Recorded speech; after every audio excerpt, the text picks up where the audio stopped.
This is Ashley with WatchMojo, and today we're counting down our picks for the top 10 most violent classic anime.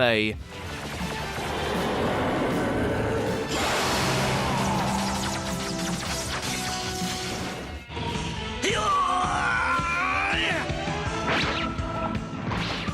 idiots! What are you so scared of? For this list, we're going to be looking at the anime of yesteryear that became infamous for their hardcore, graphic content. Keep in mind, we're not saying any of these are gems in demand of watching. If anything, some may have been better off buried. And yet, for better or worse, they're standouts within their own blood-soaked genre. Think we missed a gory epic? Let us know in the comments. And as always, you can catch me on Twitter at AshJBo, so head over there, give me a follow, and let me know which anime list you want to see next. He's not the one. He's not the Chojin. Now you die. Number 10, Angel Cop. Die, you imperialist vermin! This is definitely one we'd recommend, if only for how absurd it can get with its action, vulgarity, and pristine examples of early dubbing. Jesus, it's a woman. In a future dominated by cybernetic augments and a new wave of radicalization, Angel and her fellow Special Security Force agents aim to bring order, through violence of course. Well, if you can't take the heat, perhaps you should think about getting yourself a nice desk job. Every curse word and every death is about as over the top as you'd expect, making it a must-watch for those of you that are big on the cheesiness of the 90s mixed with the saucier tropes of anime. Tell me why you're killing these terrorists! You kill them too, don't you? Yes, but it's my job to kill them! Number 9, Cyber City Oedo 808. Short, not so sweet, and packed with more glam hairstyles than we know what to do with, this collection of OVAs is an easy miss, but makes for a fun time. With the promise of a reduced sentence, 3 hardened criminals take on the dirty work as wannabe members of the cyber police.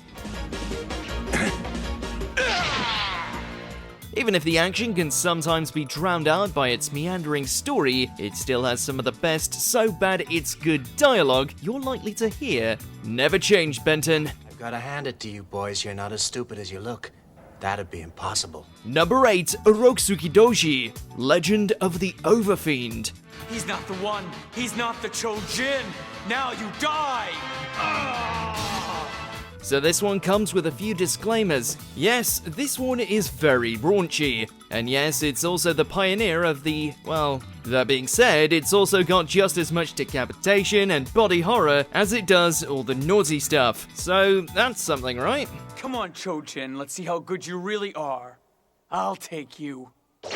Honestly, chances are you're only going to check this one out due to curiosity, or because it happens to feature the tags you like. But still, as a piece of animated history, you have to respect how it ushered in a brand new, culturally defining subgenre. Akemi, I just wanted you to know that I've been in love with you for a long time now. That makes me very happy. I'm happy too. Number 7, Devilman OVAs. Give me that bunny rabbit. Whether you're referring to its earliest adaptation or the slew of OVAs that followed after, anyone who found themselves enraptured by Netflix's take on Go Nagai's dark masterpiece should give Devilman's older entries a shot. Sure, the dub can be abysmal in places. Is it okay for me to wear my shoes in here? I don't give a shit. But it makes up for it with the same visceral content, most of which is expanded upon. So now you can watch the extended edition of Akira's nightmare as he tries to cope with being a demon hybrid. Masochists, eat your heart out. Number 6, Bao, The Visitor.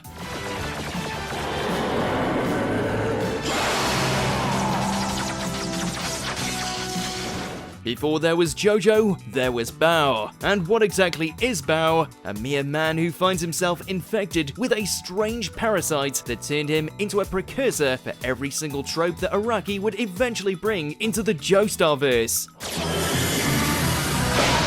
We're talking dogs being killed, henchmen getting torn asunder, bulging biceps attached to equally impossible frames, the classics. While it doesn't have the focus or imagination of any of the JoJo's, it does make for a fun watch for fans who can appreciate it as a template. A very bloody template. Eat this. Number 5. Ninja Scroll. One of the quintessential hack-and-slash anime experiences. If you're after blood and a lot of swordsmen getting sliced up, then you should already have this in your collection. The story may be bare bones, involving a skilled ronin taking out a group of uber-powered mercenaries, but that simplicity allows it to cram in plenty of awesome fights. I will take care of killing him myself. That, and a whole lot of WTF moments involving certain areas of anatomy. Pretty sure snakes aren't supposed to come out of there. Number 4. Wicked City. I admit I'm shocked. I'm afraid I'm dreaming and I'm gonna wake up. Yoshiaki Kawajiri is something of a mad genius who has given us gems like the aforementioned Ninja Scroll, short-lived experiments like Oedo 808, and even masterpieces like Vampire Hunter D Bloodlust. He's also given us crazy nightmare fuel a la this. His special brand of grit and hardcore return in full force with this flick, only now it's set in the present time with an investigator taking on various monsters disguising themselves as humans. Yes, this is the one with the Spider-Woman who has teeth where she shouldn't.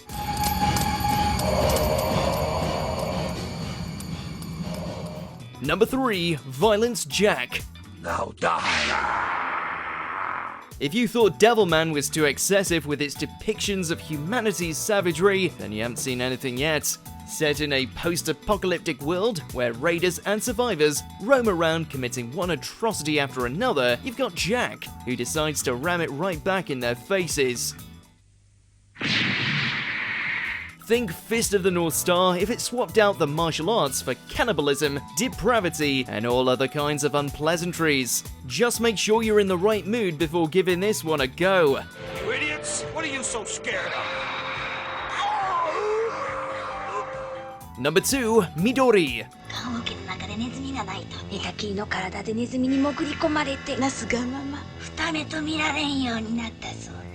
There are a few anime out there that have assembled as much notoriety for their content quite like this, and it's not hard to see why. This thing is one disturbing scenario after the next, focusing on an innocent girl who is forced to work at a circus, where she becomes a frequent victim of the freaks who work there.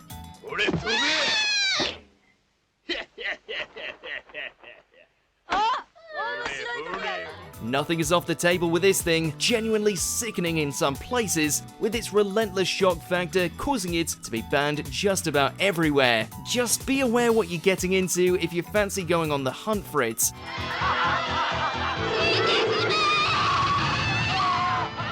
Before we continue, be sure to subscribe to our channel and ring the bell to get notified about our latest videos. You have the option to be notified for occasional videos or all of them. If you're on your phone, make sure to go into your settings and switch on notifications. Number 1. Genocyber. Looks like he's got himself a girlfriend. Pretty little thing. A glorious example of old-school, nonsensical, self-sabotaging, no-limits insanity. Genocyber is what you get when you're trying to throw everything plus the kitchen sink into an OVA, with excessive violence and gore being the sole focus. Yeah, there's something about a psychic girl, a homeless boy, and all that malarkey, but it's drowned underneath the volumes of grisly deaths as every side character ends up demolished around them.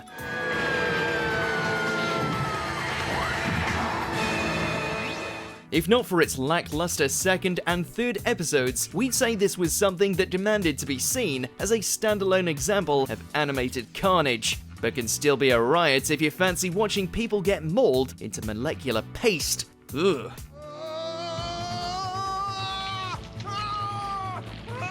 Do you agree with our picks? Check out this other recent clip from WatchMojo, and be sure to subscribe and ring the bell to be notified about our latest videos.